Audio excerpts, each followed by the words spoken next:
and to the republic for which it stands, one nation, under God, indivisible, with liberty and justice for all.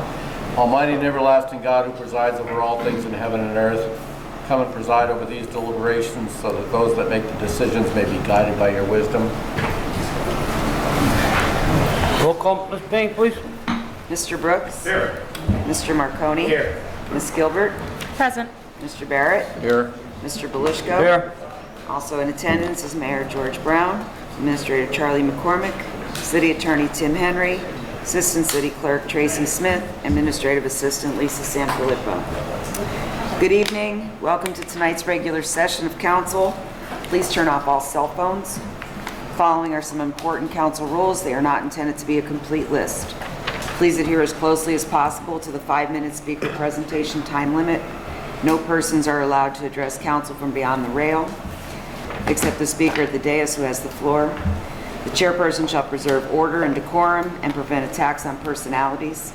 The chairperson shall determine all points of order. No person except city officers or their representatives shall be permitted within the rail during any meeting without the express permission of council. Council kindly asks that the public please vacate the building within 10 minutes after the meeting adjourns. And finally, when members of the administration are speaking, please stand up and speak into the microphone.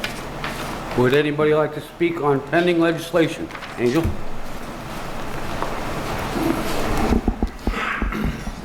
Angel Mathis, Wilkes-Barre. The first thing I would like to say is please vote yes for the 2023 Edward Byrne Memorial Justice Assistance Grant, because this is actually the first year that I've been here and no weapons have been asked of. And I just think that it's really refreshing to see that these grants are being used for training and recertifications and police saturations in areas that we do need them. So please vote yes. But the second thing I wanted to comment on, and I know a lot of this goes on during the work session, and I'm just sorry I haven't had the chance to go on to see the work session. And with the Kirby Park facility building project, is that to house the equipment, and is it for making a larger one, or is there something wrong with the one that we have?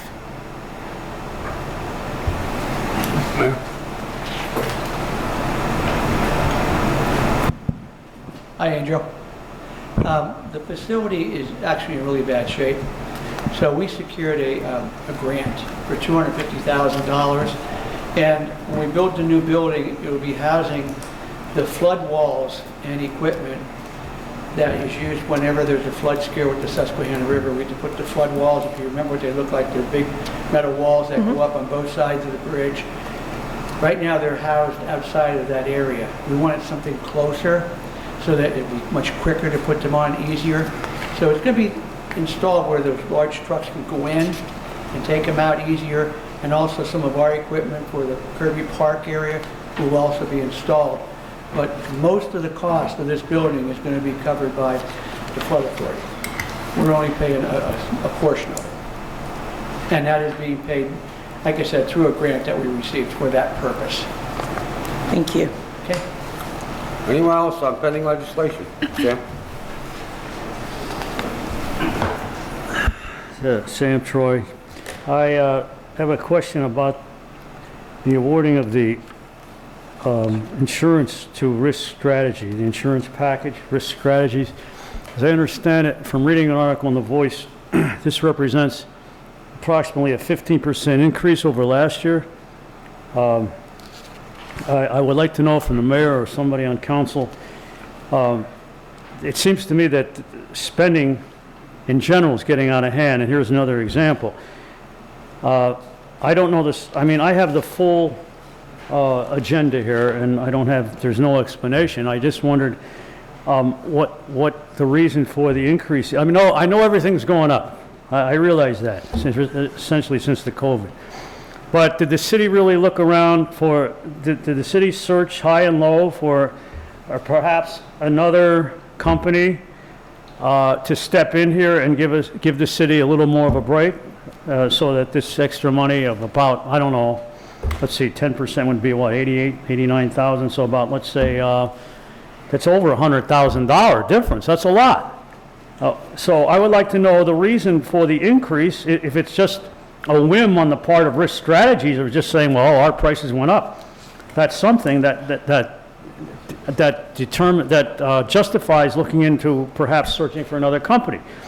If it's because the coverage has expanded, and I see various things here from inland marine or whatever that is, boiler and machinery, et cetera, maybe the coverage has expanded, I don't know. But I think the taxpayers deserve an explanation for that, why that went up so substantially. And as I said, if it's not justifiable, then the city should search for someone else. So I think the council here, before they vote on this, deserves to explain to the taxpayers what the reason for the increase is before, as I know you're all going to vote for it, probably, because usually that's the case almost all the time. Excuse me. I would also like to know about the funding for the construction of the Kirby Park facility building project. Now, if somebody could explain to me where exactly in Kirby Park this thing would be built and why it's necessary. Now, the city is going to be responsible for, I think it's $250,000 funded. I don't know if this funded in full by the Kirby Foundation. How much money is in that foundation that the city can take out to put towards this thing? Did the city do this at the behest of the Flood Control Protection Authority, the County Flood Protection Authority? Did it just do it on the mayor's whim? I'd like to know how some of these decisions are reached. I'm not saying it's necessarily a bad thing. I mean, I guess if it helps with emergency prep, then that's a good thing. But Kirby Park is an environmentally sensitive area. If it's going to be put in the middle of softball fields or wherever, I mean, or near the I don't imagine it would be. Maybe it's going to be put, maybe there is no plan now as to where to put it. But I think this is something to consider, again, before council votes on it. And as far as the flood project goes, there's lowest responsibility bidder being Pioneer Construction Company for the emergency walls project for Solomon Creek. Was there I don't see a specific amount there. I don't assume I know Solomon Creek is a real problem area. I don't assume that's a necessary project to mitigate people's flood insurance premiums, that it really is necessary. But if somebody can explain any of this stuff, I'd appreciate it. That's all I have.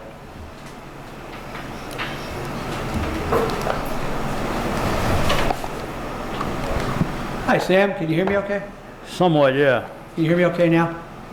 No, I know sometimes I speak low, and I don't Appreciate think you it, can yeah. hear me. Okay?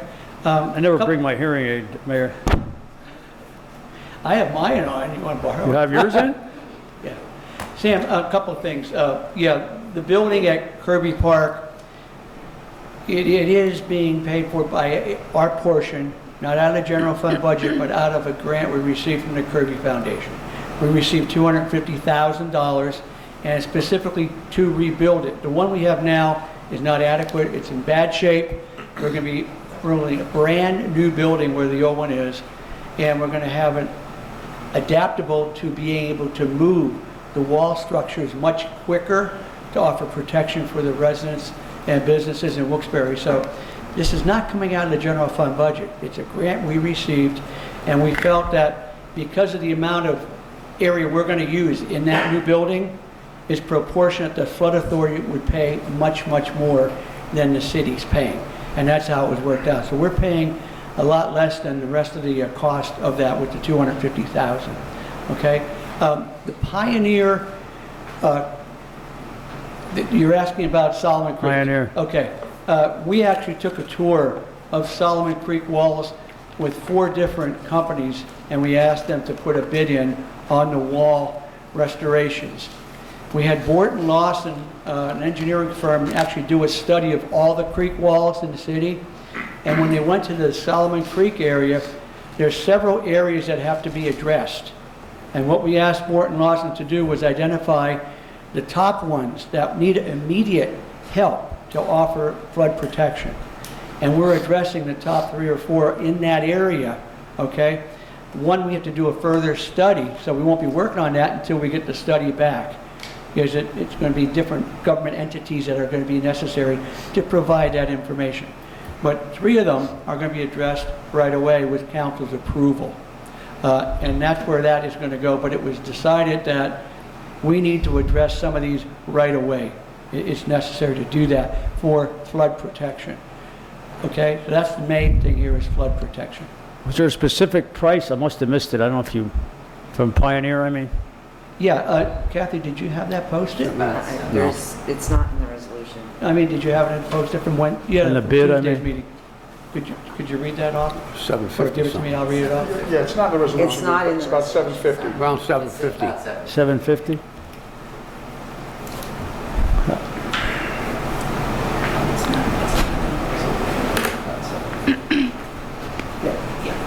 So you don't have that? I don't have the numbers. Okay, all right. Sam, Bill, do you want to say something? No, go ahead. I'm sorry. No, what we, like I said, we identified the top 3 or 4, roughly $720,000, okay? But there's much more work to be done on the creek walls. That's not where we're going to stop. So there's much more work to do. There's one area in the Carlisle Street area that actually does not have a flood wall right now. That's the one that Fort and Lawson's working with the different entities to try and get us approval to get in there and put some flood protection there. So they were the lowest responsible bidder though for that. Okay? I think, is that the question? Any comment on the risk strategies, Mayor? Risk strategy, yeah, I'm sorry. The reason for the $80,000, $80,000+ increase, it wasn't $100,000, it was 80-some thousand. Sam, we added a lot of new additions to the city. Right next door here, $1.7 million addition to the building with the new elevator and the stairway. Okay, that has to be insured. It was not part of the old plan because it wasn't here. We added 13 new vehicles, and there's other things that we added that we have to now insure, the parks and other things, new additions to the parks. So that's where that came from, but rates are going up, Sam. I mean, I just got an increase in my auto rates, okay? So everything's going up as far as rates. This is another area where they're going up, but also they're justified because of right next door, a $2 million addition to this building alone increases the value of the building. The new vehicles, the new ambulances that we have, they're all things that increase the value, and we have to ensure them for that increased value. Thank you. Anyone else on pending legislation? No? Okay, Kat. Okay, so we'll need a motion and a second on the consent agenda, which includes the resolutions and the minutes. I motion. John? Motion. Motion by Mr. Marconi. Second by Mr. Barrett. Mr. Brooks. Aye. Mr. Marconi. Yes. Mrs. Gilbert. Yes. Mr. Barrett. Yes. Mr. Belushka. Yes. That was an aye. Council presentations, anything today, Councilman Brooks? Yes, I have a couple things. One, I want to applaud and thank the administration for getting that $250,000 grant from the Kirby Foundation. I'm really glad to see that the Kirby family and their foundation is still involved with Wilkes-Barre and that they're still giving money. I wanted to thank you, Mayor, for getting the grant from the Kirby Foundation. Again, oh, thank you again. Oh, gosh. But as you know, the Kirby Foundation gave us the park, and starting in 1924 and 1925, they gave us $500,000 then, and I'm glad to see that they gave us $250,000. So continue to apply to these foundations so that we can get money to help the city. Second, just something I want to bring to your attention, and I have brought this to, when Butch Friday was here, to his attention before, about the lack of communications from our utility companies. So we know how utilities paint the streets with different colors, and my street happened to be painted last week, and my neighbor called me and asked me why. I didn't have an answer for them. Remember, we have the answers to everything, right? So I called UGI, and asked why they painted the street. And the person said, I don't know. It's unacceptable. So I had no answer from my constituent. I asked UGA to give me the answer later, call me back.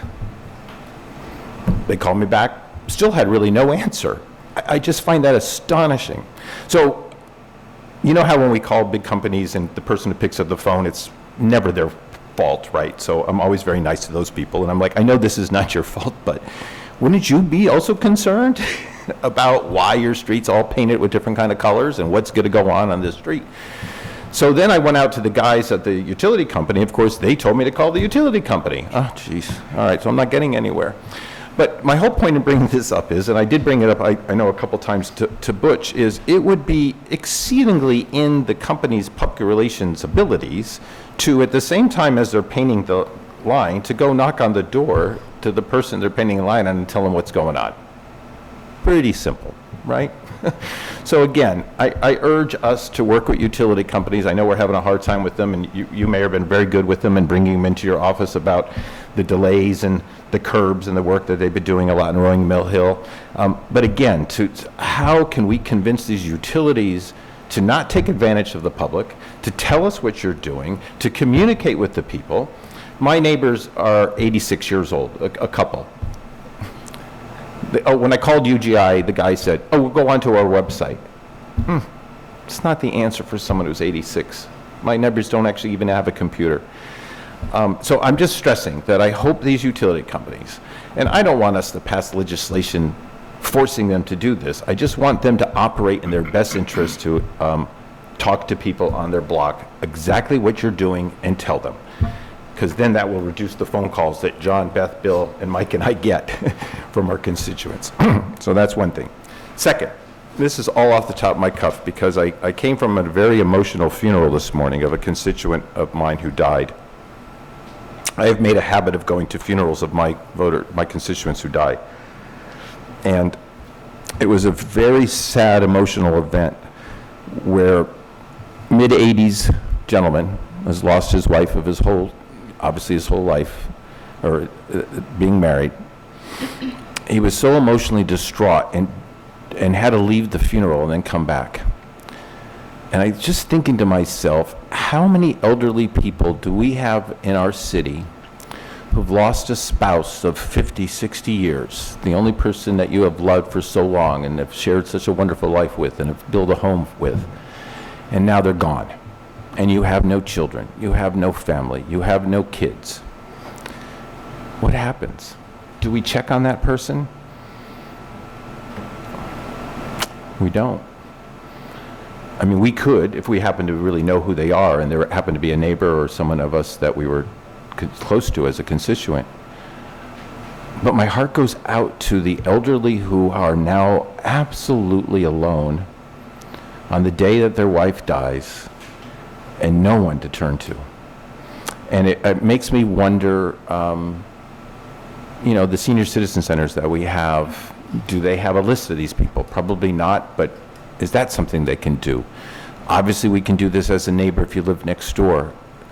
But it just makes me wonder, and I hurt for these people, my friends, my neighbors who are absolutely alone. And how do we care for them? How do we reach out to them? How do we check in on with them? How do we make sure that they're okay? I don't have an answer. I'm just putting it out there to think about. Is our senior citizens, could they step up? Could our churches step up? Can our neighborhood associations step up? Can we step up as individuals and human beings that love our neighbors? And that's just something I want to put out there for us to think about, because there are a lot of people, particularly elderly, who hurt when they're so alone.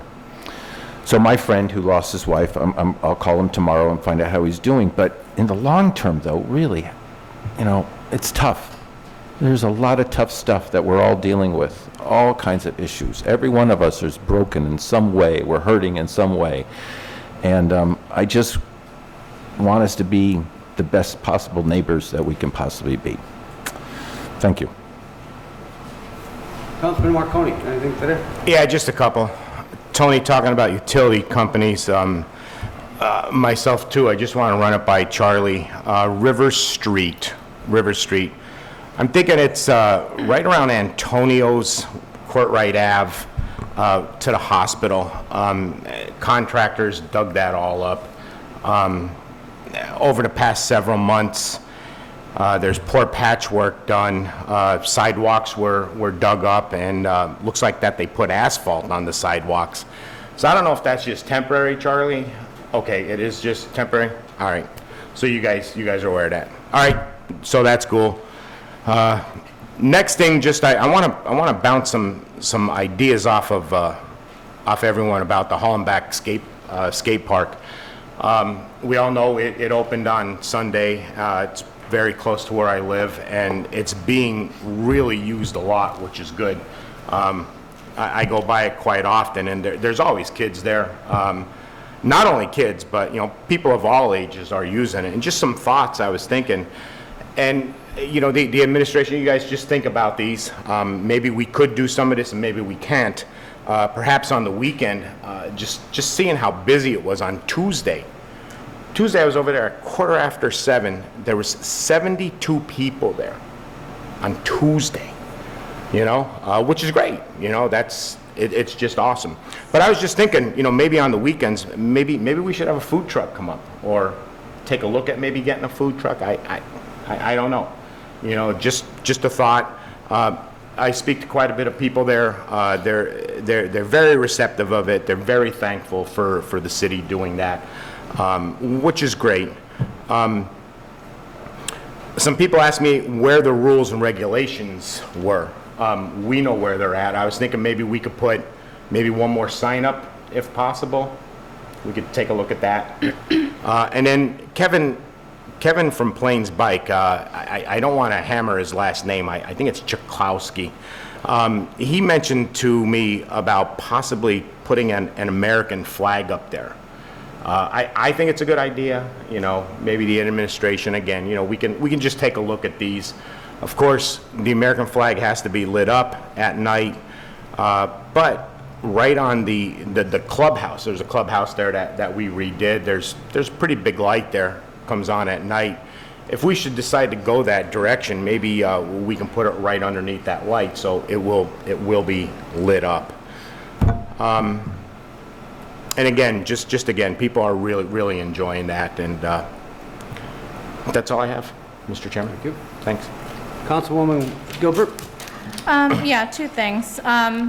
First, that Vega, I believe is the company's name, they're still using South Empire Street for their trucks. I don't know if you could talk to them again.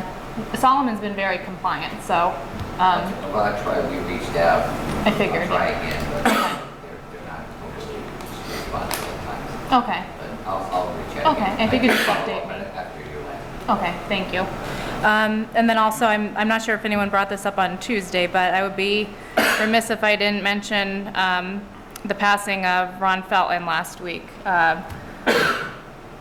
As I'm sure all of you know, we worked very closely together, and we became close over the past almost 8 years on council now, and developed a friendship. And he accomplished so much for the city, and I think that he was the type of person who was always looking to the next thing to fight for. So it was kind of easy for him, I think, to forget his own accomplishments and what he did accomplish for the city. So I just wanted to take a moment just to recognize him and thank him for his years of service to the city. And I'm sure none of us will ever forget his speech on Martin Luther King Jr. Day. That's one of my earliest memories, even when I was on junior city council. I'll never forget when I heard him say that for the first time. So that's all I have. Thank you.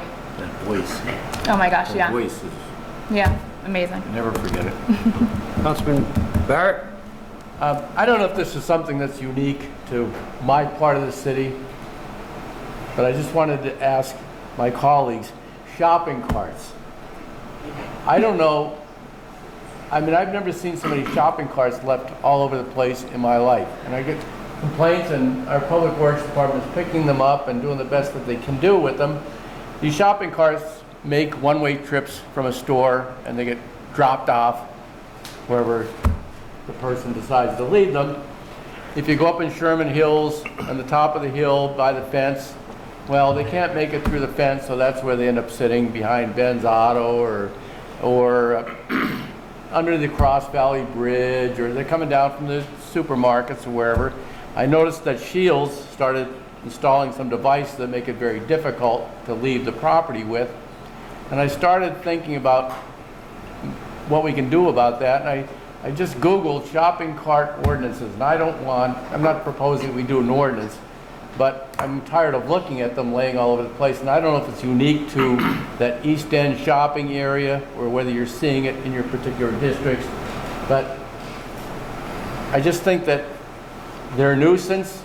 They end up ultimately being filled with trash, and they're left sitting on a sidewalk someplace or wherever they happen to be abandoned, and they never make it back to where they came from. And they're not cheap. I have no idea what they cost, but they're not cheap, and they're a problem for us having to go out and pick them up, and they're an eyesore. And I just wanted to, when you get a chance, just look at shopping cart ordinance, and you'll see we're not alone. These shopping carts end up all over the place, and they're like litter and garbage, and they're filled with trash. So I'm going to continue looking at them and see what we can do, because I've gotten complaints about shopping carts just left in front of houses, in front of businesses, up in the housing development that I just mentioned, other places. They come down from the stores, and that's as far as they get, and the next time the person goes to the store, they bring another one down, and another one, and another one. They just end up abandoned all over the place. And we've reached out, I know we reached out to the stores about, hey, your shopping carts are here, whether they don't have a way of picking them up, or they don't care, or whatever. But I think that we're ultimately going to have to do something about them, some way of notifying people, hey, these are your shopping carts, they're left all over the place, and they shouldn't be left in housing developments or wherever they happen to be abandoned. And I know it's a very small issue in the grand scheme of things, but it goes on. And I don't know if you've seen them in your particular areas. John, you probably have too. But I applaud the businesses that are doing something about them to try to keep them from leaving their property and getting them back, but that isn't always the case. And I guess they just write them off or whatever. So if you get a chance, take a look at it, see what you think, and maybe we can get a handle on that little, it's like more of a littering problem, the abandoned vehicle problem type thing too. So, but anyway, that's all I have in addition. But when you get a chance, and I'm going to send you some pictures of some too that I found in different places. Abandoned under the Cross Valley, abandoned by the shopping centers, abandoned by Sherman Hills and some other places as well. And they just never quite make it back. But anyway. I know exactly what you mean, Councilman. We all have it, I'm sure we all have it. Okay, so I'm not I've alone. had a resident call me one time saying, Mike, there's a Family Dollar cart out in front of my house. So I go, okay, instead of calling at the city, I call Family Dollar. Hey, Family Dollar, there's one down here at this, such and such address. She says to me on the phone, she says, well, we don't have anybody here to get it. I said, well, I'm going to have our DPW come and get it and throw it away. Well, maybe you'll have to. I go, oh, you don't want to come down and get your equipment. They're not cheap, like I said. No, they're not. Bill, you are right. Maybe it's just, I see them too around our districts, and maybe, with Shields being there, I don't know. I think they're trying to be proactive. They're putting notices on them, and they're putting little devices on them, but that isn't always the case. Yeah. And I know that other cities are struggling with it. I saw Allentown as an ordinance, Philadelphia, some other places do as well, that require them to do these types of things and make sure that their property isn't scattered all over the place. But again, small thing in the grand scheme of things, but a public nuisance as well. Yeah. And like you said, it's not only just Shields. No, it's they're doing something. Yeah, they're trying to. There's a lot more than just Shields. But a lot of them get the same thing. I've reached out to some of these stores up in the East End shopping area, and nobody ever gets around to doing anything about it. Ultimately, we have to tie up our people, go out in a truck and pick them up and get rid of them. It's terrible. Anyway, that's enough. Mayor, you have anything for us today?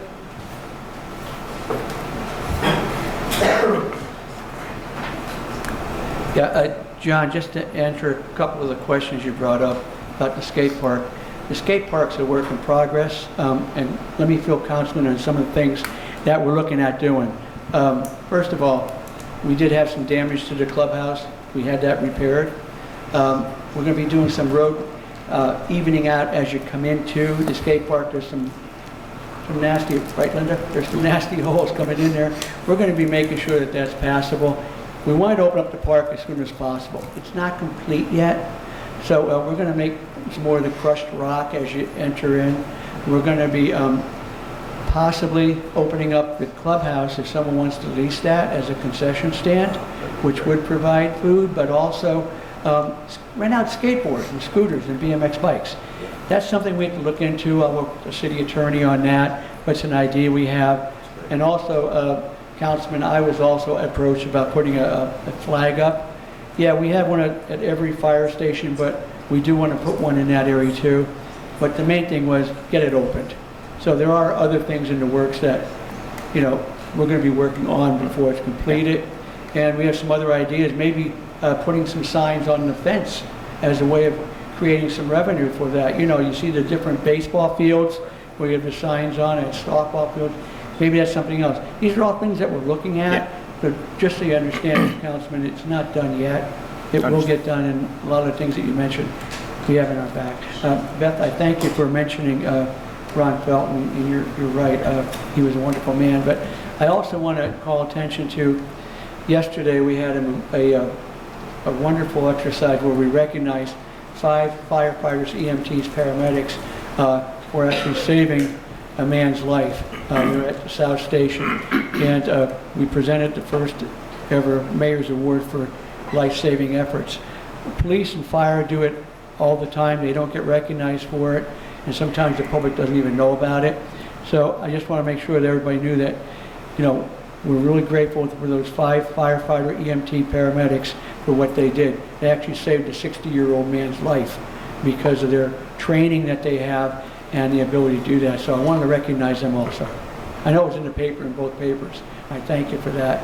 But I felt as the mayor I should bring that to council's attention also if you weren't at the ceremony yesterday. Okay, thank you. Thank you, ma'am. Public discussion.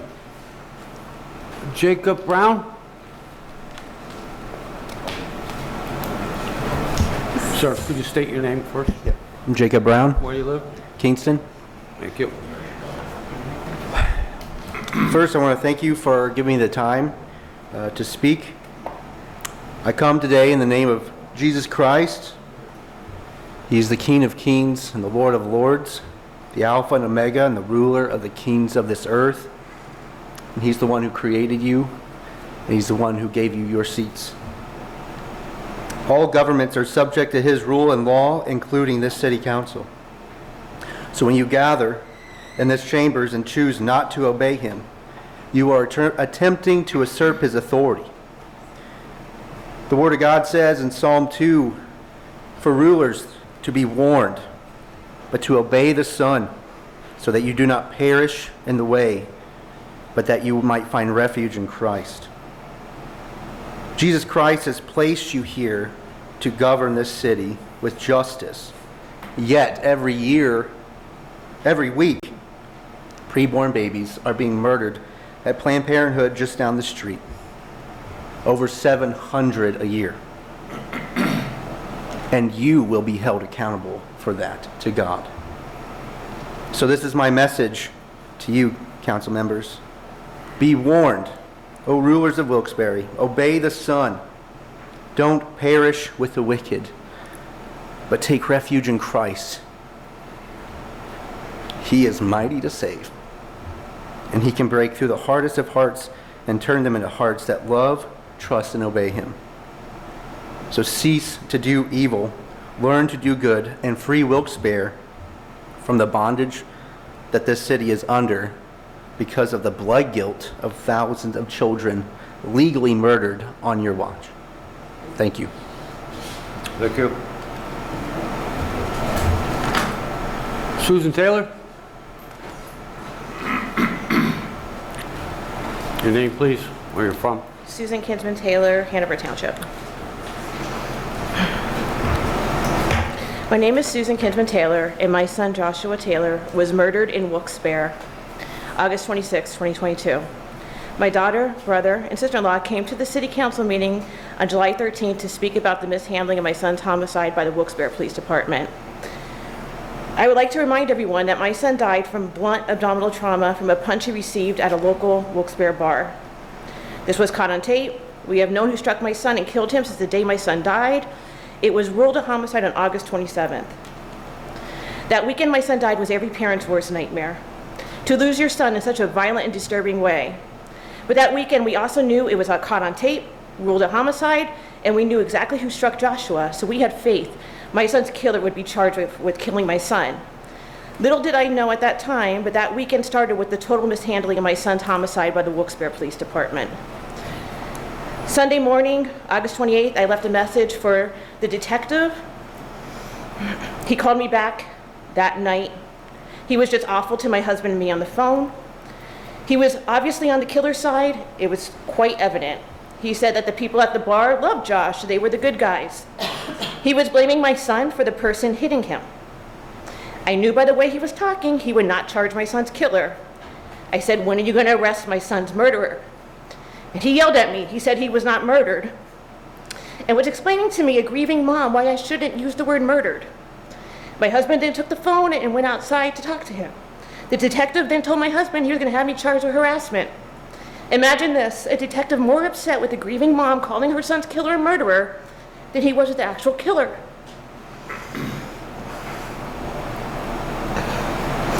This detective victim blamed my son for his homicide. He blamed my husband and I for letting our disabled son out of the house, not chaperones.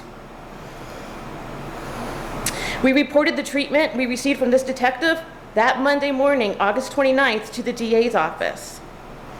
What upsets us the most is this detective's report was used by the DA's office as the investigation because the DA, Luzerne County DA, used this officer's investigation, his reports, and there was blatant lies that the assistant DA, the deputy DA quoted to me as facts, which I knew were 100% not true. I'd also like to bring up a fact that my son's killer has a very close relative that has worked in the Luzerne County Courthouse for many years, which my family and I find extremely troubling.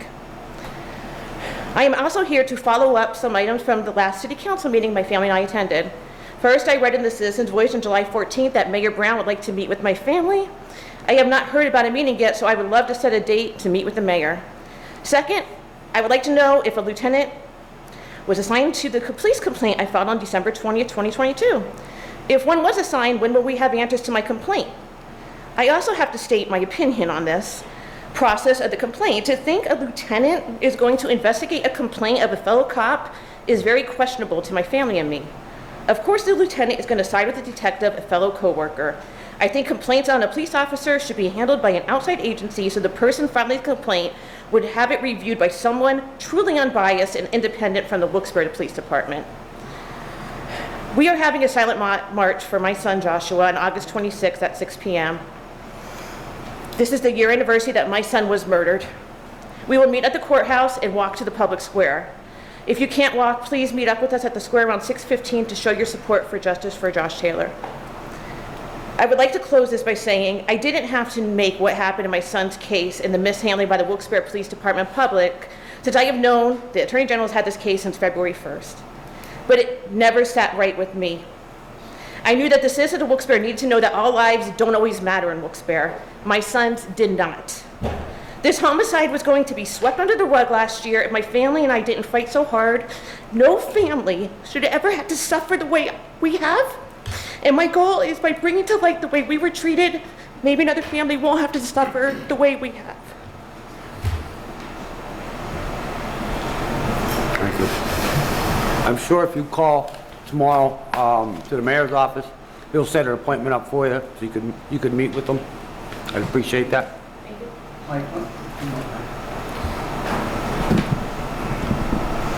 If you recall, last month's meeting, you had asked me to look into the detective's report, okay? Now, one of the papers mistakenly said that I said that I would meet with you the next day. I did not say that, okay? I said I would look into the detective's, the investigation ongoing. Let me just, I can't make you feel any better, but I'm trying to explain. When I looked into it, I was told the Attorney General now has the case and is reviewing it, not the District Attorney and not the Wilkes-Barre City Police Department. It's the Attorney General's office. When that is done, we're going to continue doing the investigation into your complaint about how you were interviewed and so forth. But right now, everything is hinging on the results that we get back from the Attorney General's office. And ma'am, if I told you correctly I was going to call you, I would have called you, but that was just a mistake, okay? It wasn't put it correctly. But I did look into what you had asked me to look into. So please understand that. I feel bad for you, I really do, but right now, everything is hinging on the Attorney General's office. No one can answer your questions for you until they come back with their determination of their investigation. And I believe you said that they actually were talking to you, the AG's office and so forth. I don't know where they're at on this. I don't know what the resolution, if they're still working on it, investigating it. I don't have privy to that information because it's an ongoing investigation. But all I can tell you is, you know, our hands are tied right now. We can't do anything until the Attorney General determines the outcome of the case. So I'm sorry that's not the answer that you want to hear, but I'm being very honest with you. I don't have any authority over what's going on right now. I just don't. It's in the Attorney General's hands. I'm sorry about that. Mike, I would just like to add one thing. So in discussions with Josh's family, I found that the establishment where this took place has had an expired liquor license since last August. So I called the Pennsylvania Liquor Control Board to ask, you know, why that is, how are they still allowed to operate, things of that nature. And they explained to me that they're actually registered under the state's nuisance bar program. So they're allowed to operate under an expired liquor license until they reach some sort of legal agreement under that nuisance bar program. It might be, you know, they have to close at a certain time at night. It might be they're not allowed to have entertainment on certain days of the week, things like that. But when the person was explaining this to me from the PLCB, all I could think about was other bars in the city that we've had very similar problems with that had repeat issues there that ultimately ended up closing down. And I'm interested, and I'm sure the rest of council is interested as well, how we as a city can work harder to get nuisance properties like this shut down. I know that it's been tried in the past under various administrations, and I know legally, you know, a lot of the ordinances don't hold up. But it's just astonishing to me how we can just let these establishments just run our city. And, you know, of course, the worst possible circumstance is what happened to Josh is that someone is killed in a bar like this. But then you know, they have numerous other violations, serving people underage, serving people past 2 a.m., you know, different things like that. So I'm not sure what the answer is, but I'm looking to see what other municipalities do in certain circumstances like this. Like I said, I know we've experienced it before as council members. I don't need to say the names of the establishments that we're all thinking of. But yeah, it's just very frustrating that we can continue to allow places like this just to get away with what they're doing, so. Thank you. Thank you. So did you say the license was expired or suspended? It's expired. They're operating under an expired license until the hearing process is completed. It's hard to imagine that you can A year. operate a business without a license. Well, that's why I called, yeah. Yeah. Bizarre. Yeah, I guess until the hearing process is completed, it's allowed. Doesn't make sense to me. I know. I agree. Angel Mathis? Angel Mathis, Wilkes-Barre. Just during the course of the meeting, I have a few notes. Tony, if you talk to me, because I do sit on the Area Agency on Aging Executive and Advisory Board, I could tell you how to navigate that. And secondly, our Planned Parenthood, they do women's services. They do not perform any type of abortion. I lived down there for 13 years and people picket them and they're picketing the wrong place. However, my 3 issues, as you guys know, I always volunteer at the senior center, which is why I answered your question, which is why I say that. While I was there today teaching iPads, someone actually gave me a note to ask a question here. And while I was there, I got a second question. So, the member wanted to know, seniors living on a fixed income have to pay $25 for a police report when they're a victim of crime or if something happened to them. So, is there a way to claim hardship or a waiver for the cost? Because they may have to actually file an insurance claim. And then the second question was, what is the purpose of the $25 fee? Because we were talking, and I was telling them the first time I had to pay for a police report was over 20 years ago, and it was $10. So that was the first question. Now, my second issue, which I continually bring up here, is the Istanbul Grill. And the fact that, you know, I don't know, when you guys voted yes, it was like a hoodwink, but they take up all the sidewalk. And so today, being a farmer's market day and not that many people, I actually took pictures on my iPad to explain what my issue is. If a wheelchair had to actually go on through the sidewalk to get downtown, Lord help them, because today was a generous day. And one of you can come in. I have 3 pictures here. This is the span of every day, where they take up 2/3 of the sidewalk. This is a picture of how they extend their reach beyond their gate.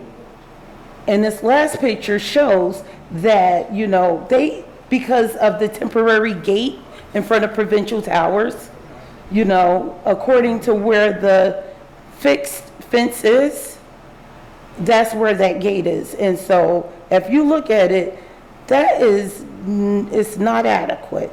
And, you know, something needs to be done. It's the first 3, just slide it.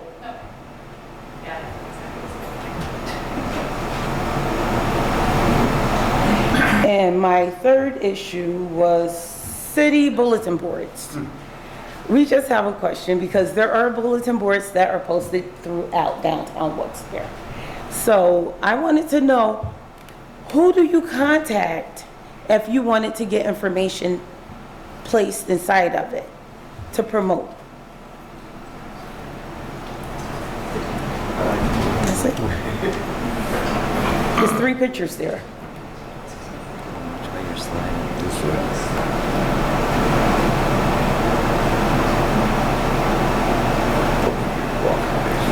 It does seem like a lot. I mean, so I know they came before council and they explained what they were going to do with the sidewalk space, but I didn't think they were going to take up that much of the sidewalk.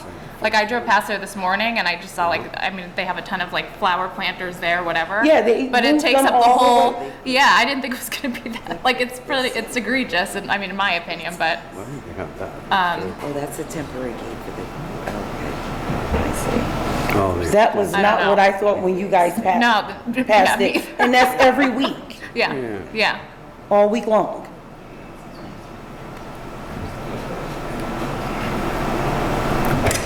And they sit empty the majority of times. Yeah.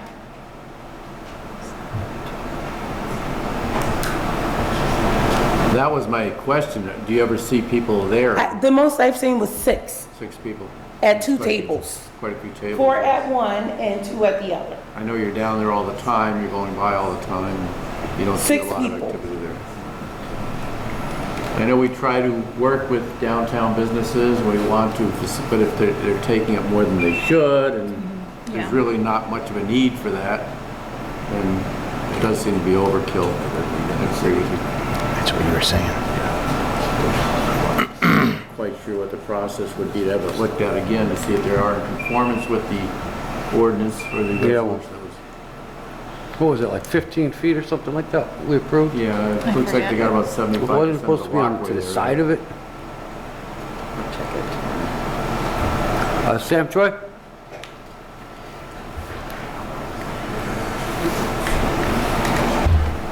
Sam Troy, Wilkes-Barre.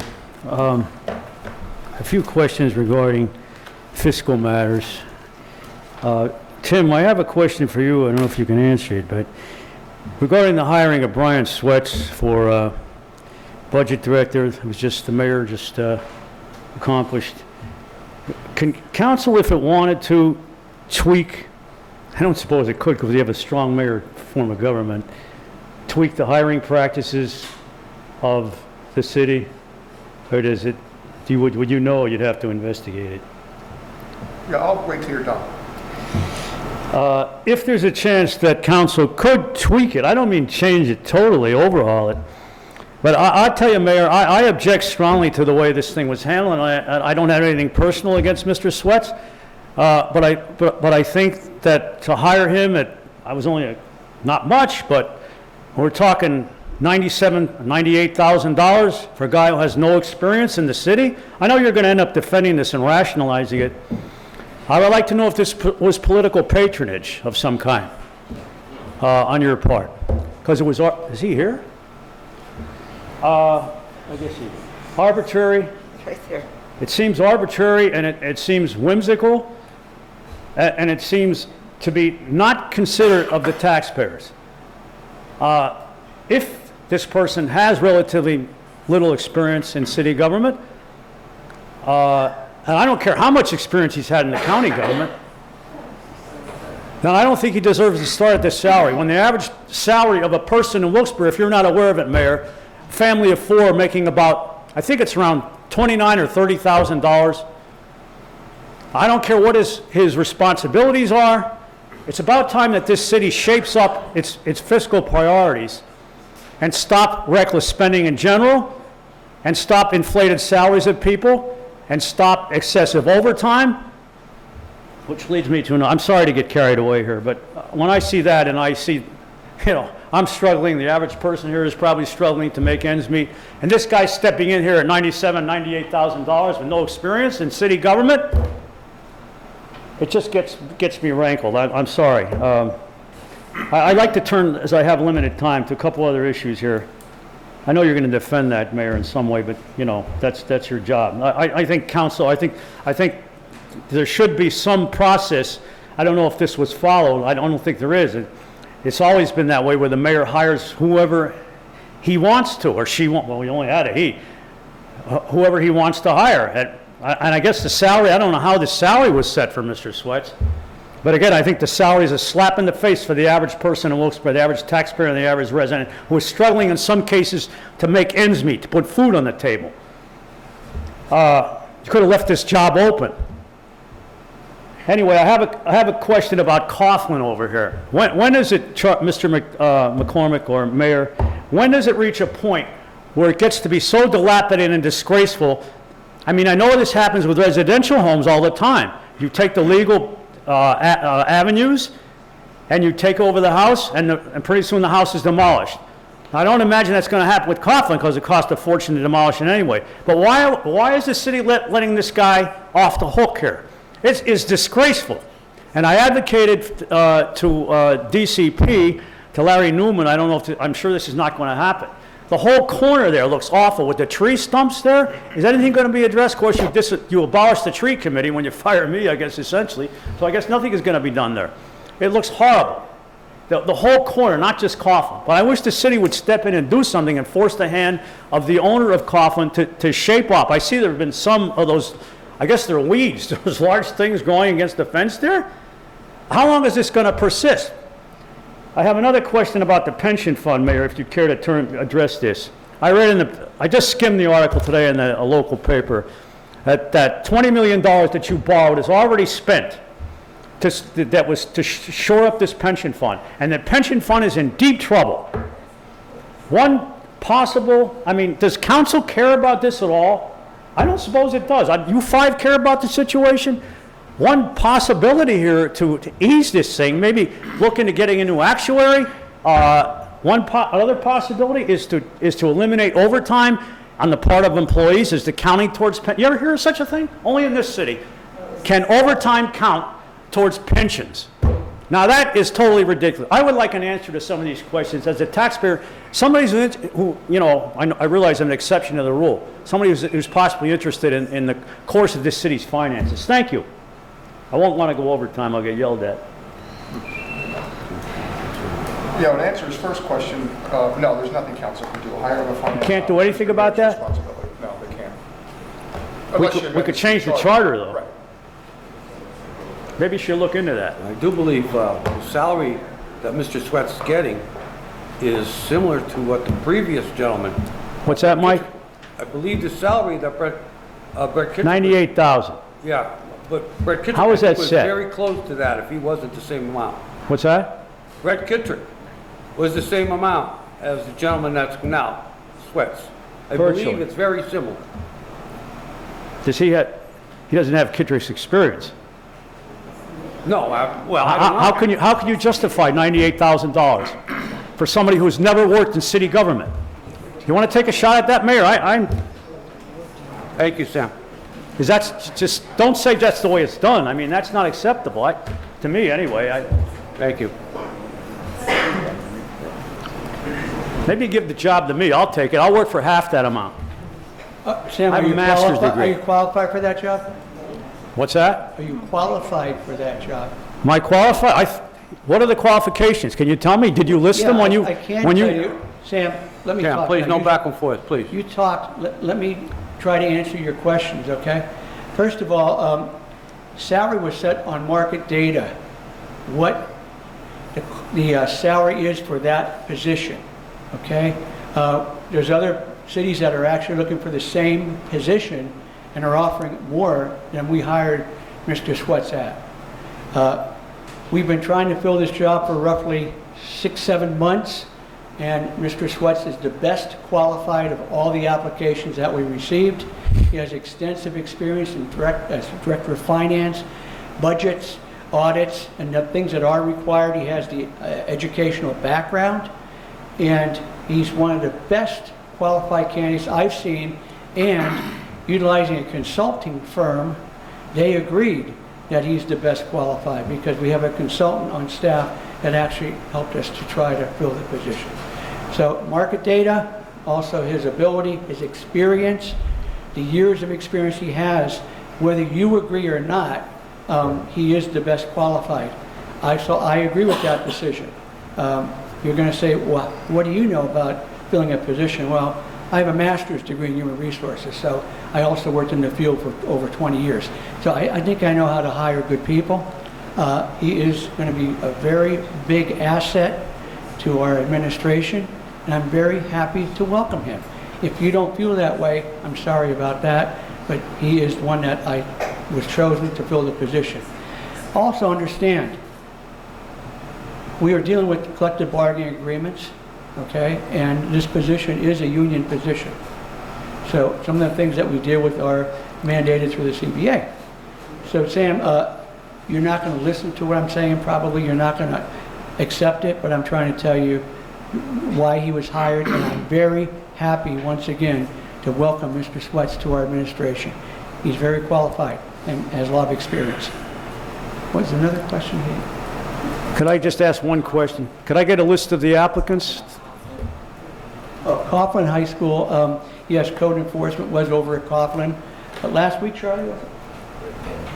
There have been citations issued that precipitated what you saw now. There were citations issued that precipitated the work that's going on to clear the sidewalks, clear the front, and to board up the facility. The owner's been in contact with me personally, asked for, as long as he was proceeding with progress, asked for forbearance until we saw much progress.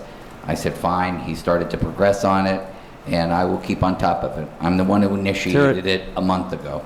Timeline established for this, like there was for the Sterling?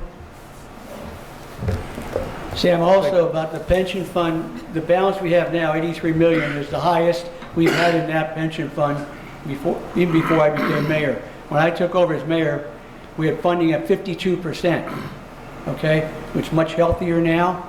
The market has a big effect on the balance of that fund. If we have a good, healthy another quarter, it's going to go up a lot higher. but it's invested, and we do have our actuary coming in to give us some recommendations. That's an ongoing thing, but we have an aggregate pension fund board that makes those decisions, okay? The board is the one that makes the decision. So you're on the, I'm a member of the board, but there are several other people from the different groups that are represented in the aggregate pension fund, and the board makes the decisions, not the mayor, it's the board. So we are in a much healthier position than we were before. When I took over, as I said, we had 52% funding ratio. It's a lot higher than that right now. So in my opinion, we're on the way to building that back up so that we will be a lot healthier than it was 6 months ago. 52%, huh? Motion to adjourn. Motion.